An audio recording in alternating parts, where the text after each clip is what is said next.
Voilà pour l'essentiel des titres ce matin. On parle tout de suite éco avec Claire Bonichon. Bonjour Claire. Bonjour Mélissa. Et on parle justement de cette compagnie égyptienne, Égyptair, dont on parle bien entendu beaucoup depuis la disparition de l'avion dans la nuit de mercredi à jeudi. On s'intéresse à cette compagnie ce matin avec vous, une compagnie nationale égyptienne. Oui, vieille de 83 ans, elle est déjà fragilisée depuis 2011 par le printemps arabe et l'instabilité politique en Égypte. Le crash d'hier devrait affaiblir encore davantage Égyptair qui avait récemment annoncé des promotions pour tenter de se relancer. On fait le point avec Marc Pope. Des promotions sur ses vols nationaux et internationaux. Voilà la stratégie que venaient d'adopter les patrons d'Égyptair pour tenter de relancer le groupe. Mais avec la disparition du vol MS-804, la compagnie aérienne fondée en 1932 voit ses espoirs de sortir de la crise repoussés sine die. Car depuis la révolution égyptienne de 2011 et la baisse de fréquentation touristique qui s'en est suivie, Égyptair est en pleine perte de vitesse. Le groupe a enregistré plus de 11 milliards de livres égyptiennes de pertes, soit l'équivalent d'1 milliard d'euros. Et de 2013 à 2014, Égyptair a perdu 400 000 voyageurs. La compagnie doit également faire face à des critiques concernant sa sécurité. Depuis 1985, 5 accidents sont survenus causant la mort de 296 personnes. En mars dernier, un homme psychologiquement instable portant une fausse ceinture d'explosifs a même pu détourner un appareil reliant Alexandrie au Caire. L'avion s'est finalement posé à Chypre sans faire de victimes. Malgré ces incidents, Égyptair, qui fait partie du groupe Star Alliance, ne figure pas sur la liste noire de la Commission européenne des compagnies interdites de vol en Europe. Autre aspect qui ne rassure pas les usagers, les pilotes ont récemment dénoncé des défaillances techniques sur certains avions, ainsi que des conditions de travail difficiles avec des journées de 14 heures de vol. Autant de problèmes qui vont sans nul doute freiner les projets du groupe. Égyptair était en pleine négociation pour acheter 50 nouveaux appareils.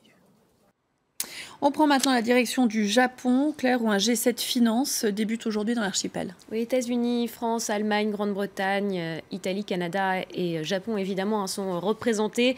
Les ministres des Finances et les directeurs de banques centrales de ce G7 Finance sont réunis depuis ce matin dans la région de Sendai. Alors pendant 2 jours, ils vont discuter des mesures pour revitaliser la croissance internationale.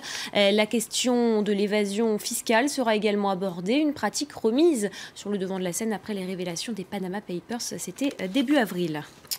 On fait tout de suite un point sur les marchés. Quelle tendance en Asie, Claire ? Eh bien, les places asiatiques sont plutôt orientées à la hausse ce matin, alors que le dollar poursuit sa remontée, une remontée qui se conjugue à une hausse des prix du pétrole. Le Nikkei, vous le voyez, qui a clôturé en hausse de 0,46% à Tokyo.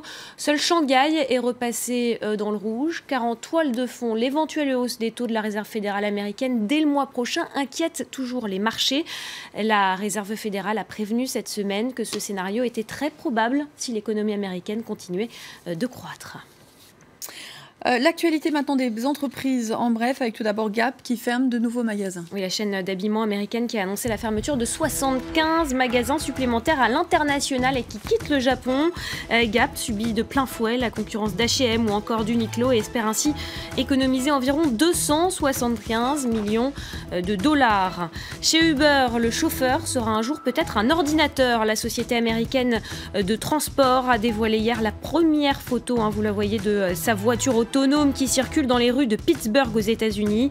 Le véhicule qu'elle a conçu avec Ford est équipé de radars, de scanners laser et de caméras haute résolution pour cartographier les détails environnants. C'était l'une des mesures phares de la loi santé, sans logo ni couleur distinctive. Les paquets de cigarettes neutres pourront être vendus dès aujourd'hui en France et au Royaume-Uni, mais ils arriveront toutefois au compte-gouttes dans les bureaux de tabac. Les industriels ne doivent plus produire de paquets avec logo pour ces marchés. Au Brésil, Claire, le président par intérim Michel Temer vient de nommer un nouveau PDG à la tête de Petrobras. Et Michel Temer, qui a succédé à Dilma Rousseff, a décidé de nommer Pedro Parente à la tête du groupe pétrolier en grande difficulté pendant au moins 10 ans. Je rappelle que Petrobras était lié à un gigantesque réseau de pots de vin qui ont en partie été reversés à des responsables politiques.